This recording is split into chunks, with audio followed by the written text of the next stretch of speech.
एकनाथ शिंदे गटाचे या ठिकाणचे उमेदवार असणाऱ्या पल्लवीताई सोळंके यांच्या प्रचार कार्यालयाचं उद्घाटन करण्यासाठी माजी आमदार ज्ञानेश्वर दाने पाटील याशिवाय शिवसेना नेते असणाऱ्या प्रीतीताई बंड सध्या या कार्यालयात आल्या आहेत।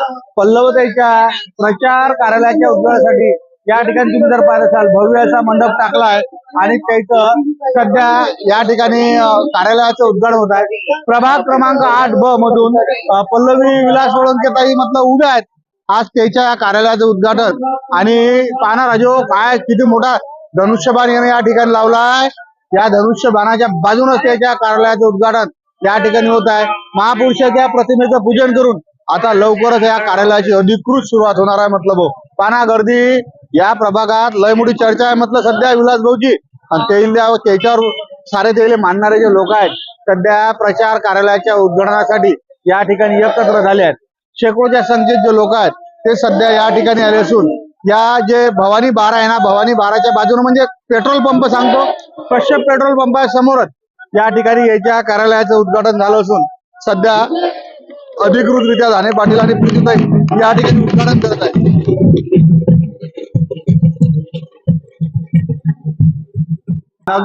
नगराध्यक्ष पदाच्या एकनाथ शिंदे गटाचे उमेदवार असो रेखाबाई जियालाल गडरेल त्याचं या ठिकाणी सध्या स्वागत झालंय। पाहत असाल तुम्ही की त्याचं सध्या या ठिकाणी आगमन झालंय। आता लवकरच अधिकृत कार्यक्रमाला सुरुवात होणार आहे। तत्पूर्वी काही प्रश्न आहेत ते आपण दाने पाटलाले आज आपल्या मुलाखतीतून गावरान 90च्या माध्यमातून विचारू म्हटलं भाऊ।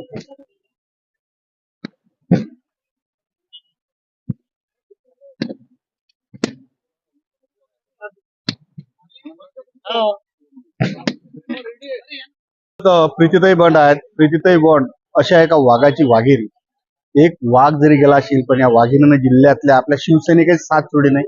ताई आज जुने शिवसैनिक भेटत असतील काय शब्द ऐकायला भेटतात आणि कोणत्या प्रकारचा लोकांचा प्रतिसाद ऐकायला भेटते?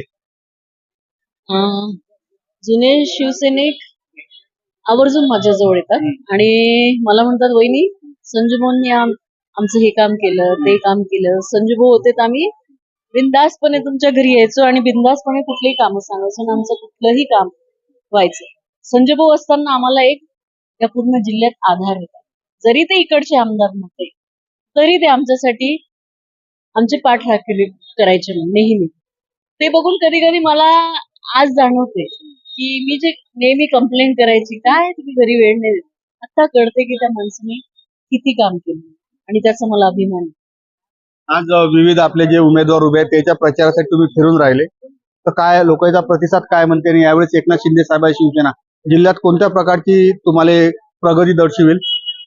बघा मी मगाशी पण बोलली आता पण बोलते की आमचा जो प्रतिसाद आहे तो अतिशय चांगला आहे। कारण बऱ्याच ठिकाणी आम्ही यंग मुलांना दिलाय। यंग जे झाले जसे आमचे बोर्शीमध्ये रवी भाऊ आहे आणि अंजनगाव सुरजीमध्ये यंग आमचे डॉक्टर आहेत डॉक्टर मॅडम आहेत आणि बरेच ठिकाणी तुम्ही बघाल नवीन चेहरे यंग चेहरे आहेत जे काम करतील आणि ज्यांची इच्छा आहे काम करायची अशा उमेदवारांना आम्ही तिकीट दिले आणि लोकांना ते आवडले। त्याचा प्रतिसाद जो आम्हाला मिळतोय की आम्हाला जो बदल हवाय की जे नवीन चेहरे आहेत ते आम्ही त्यांच्या हातात तशी ही निवडणूक प्रत्येक उमेदवाराला बघून दिल्या जाते आणि ज्या पद्धतीने मी सांगते तुम्हाला की यंग एनर्जेटिक काहीतरी नवीन असे चेहरे दिल्यामुळे तो प्रतिसाद अतिशय जास्त। अध्यक्ष पदासाठी या ठिकाणी रेखाताई गडरेल उभ्या आहेत। याशिवाय 8B मधून पल्लवीताई सोळंके उभ्या आहेत। पल्लवीताईचे असणारे पती आणि एक सच्चा शिवसैनिक रात्री 12 वाजता 1 वाजता फोन केला तर हा माणूस त्या ठिकाणी पोहून जाणार आहे आमचे विलास दादा सांगा काहीतरी ज्या पद्धतीने विलास दादानं मागे जे कामं केल्या त्या कामाची परतफेड मत स्वरूपातून लोकांच्या माध्यमातून घ्यायची वेळ आली आहे काय? प्रवीण भाऊ आता तुम्हाला माहितच आहे की मी कसे कसे या ठिकाणी कार्य केलेले आहे, कसे कसे कॅम्प घेतले आहे, लोकांच्या कशा कशा समस्या सोडवलेल्या आहे। या ठिकाणी आरोग्य शिबिर असो, या ठिकाणी कोरोना काळामध्ये ज्या ज्या लोकांना ज्या ज्या गरजा हे झाल्या त्या मी त्यांना त्यांच्या कामाला मी कधीच कमी पडलो नाही।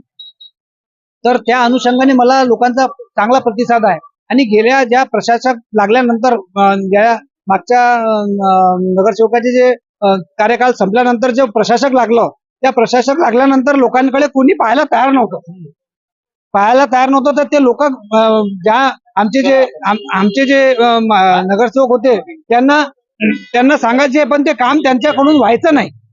तर ते त्यांनी मला फोन लावला, तर मी त्यांच्या कामाची 10 मिनिटात त्या कामाला पूर्ण पार पाडून त्यांचे काम सोडून. नगराध्यक्ष पदाच्या एकनाथ शिंदे गटाचे उमेदवार सौभाग्यवती रेखाबाई जियालाल गटेल माझ्यासोबत आहेत. बैठीत जात असून ज्या पद्धतीनं तुम्ही पुऱ्या शहरात एक पोरकुटी तुम्ही कुठे प्रचार प्रसार करत आहे, काय प्रकारची अनुभूती होऊन राहिली?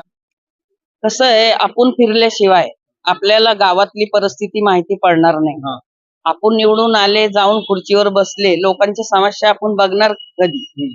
आता हे तर सगळेच सांगतात आम्हाला निवडून द्या, आम्ही हे करू, आम्ही ते करू, पण करणी आणि कथनी हे वेगळी असते. राजकारणी आम्ही लोक नाही आहोत, आम्ही लोक हे समाज सेवा करणारे. आणि तुम्हाला स्वतः माहितीये की आमच्या मुलांनी इथं समाजसेवेसाठी शक्ती फाउंडेशनचा निर्माण केला आणि त्याचे भरपूर कामं केले. त्याचे आता आम्हाला बी असं वाटते की चांगलं नगराध्यक्षाचं जर पद भेटला आणि तिथं जाऊन आपण बसलो तर आपण या दोन्ही गावांची समस्या समाधान करू आणि ते सोडवणार. हे मला माहिती आहे. एवढा प्रतिसाद भेटतो आम्हाला जनतेचा की जिकडं नाही तिकडं गेले ना तर ते हेच म्हणतात की आता परिवर्तन करणं खूप गरजेचं आहे आणि आम्ही परिवर्तन करणार. स्पष्ट प्रश्न आहे साहेब, ज्या पद्धतीनं महाराष्ट्र सरकारमध्ये आपण पाहिलं तर भाजप झालं, एकनाथ शिंदे गट झाला, राष्ट्रवादी काँग्रेस अजित पवार गट झाली, याने युती केली. युती करून नेते आपली जागा फिक्स करून आले, पण कार्यकर्ते जे खाली भांडणं लावून राहिले, असं वाटत नाही का आम्हाला हा प्रश्न क्रिएट होऊन राहिला? ज्या पद्धतीचा हे उमेदवार आहेत की यानं स्वतःच्या अस्तित्वावर या ठिकाणी साम्राज्य तयार केलं, पण मतविभाजनाच्या माध्यमातून कोणातरी ठिकाणी येईल बी विचारेल कुठेतरी धोका निर्माण होऊन राहिला. वर नेते युती करून त्याच्या सीटा सिक्युअर करून आल्या आणि खाली कार्यकर्ते या बाबतीत जगाचं कुठतरी असं चुकून नाही राहिलं काय, याच्यावर काही निर्णय व्हायला पाहिजे होता आणि ही स्थिती आज निर्माण झाली असं आम्हाला तरी वाटते. तुम्हाला काय वाटते याच्यावर?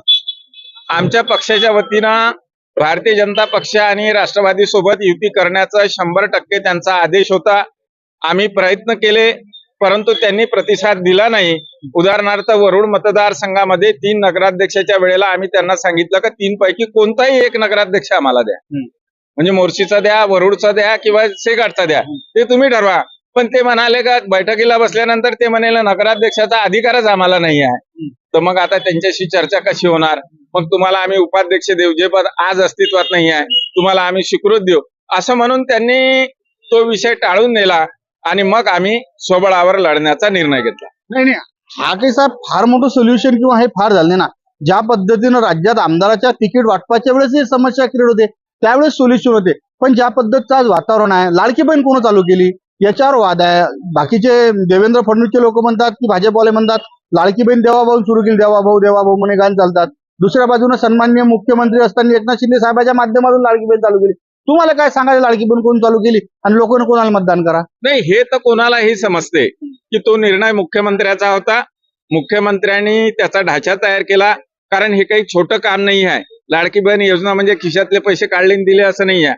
त्याला खूप मोठा लेआउट तयार करावा लागतो, त्याला करोडो रुपये उपलब्ध करावे लागतात, तिजोरीचा हिशोब लावावा लागतो. हे सगळं मुख्यमंत्रीच करू शकते, कारण ज्या वेळेला एखाद्या योजनेला करोडोच्या संख्येनं आपण पैसे देतो, 5,000, 10,000 कोटी, 50,000 कोटी वर्षात अशा पद्धतीने निधी लागतो, त्याला मुख्यमंत्र्याशिवाय ते शक्यच नाही आहे. हे त्यांनी म्हणून आहे, कारण त्यांनी सुद्धा मुख्यमंत्र्याचे पद भूषवलेले आहेत, त्यांचे सुद्धा मुख्यमंत्री राहिले. मुख्यमंत्र्याशिवाय असं करणं कसं शक्य होणार आहे? मुंबई पुणे रस्ता केला आणि पुन्हा म्हटलं का उपमुख्यमंत्र्यानं केला, असं कसं होईल? ते त्याला मुख्यमंत्र्याचीच परवानगी लागेल आणि मुख्यमंत्र्याचं धाडस लागेल त्याला, कारण बजेटवर लोड येतो त्याचा. ते पैसे सहन कसे करायचे, ते उपलब्ध कसे करायचे, हे मुख्यमंत्रीच ठरवतो ना. वृंदावनाशिवाय तुळशीला शोभा नाही, तुळशीशिवाय अंगणाला शोभा नाही. जसे नटल्याशिवाय मुलींचे सौंदर्य खुलत नाही, उत्तम पोशाखाशिवाय व्यक्तीचे व्यक्तिमत्व झळकत नाही, तसेच जय श्री कृष्णा फॅशन मधून कपडे घेतल्याशिवाय लोकांना चैनच पडत नाही. तर मग चला आपले विश्वासाचे नाते जपणाऱ्या जय श्री कृष्णा फॅशन मध्ये करूया संपूर्ण परिवाराची खरेदी. जय श्री कृष्णा फॅशन, सदर बाजार,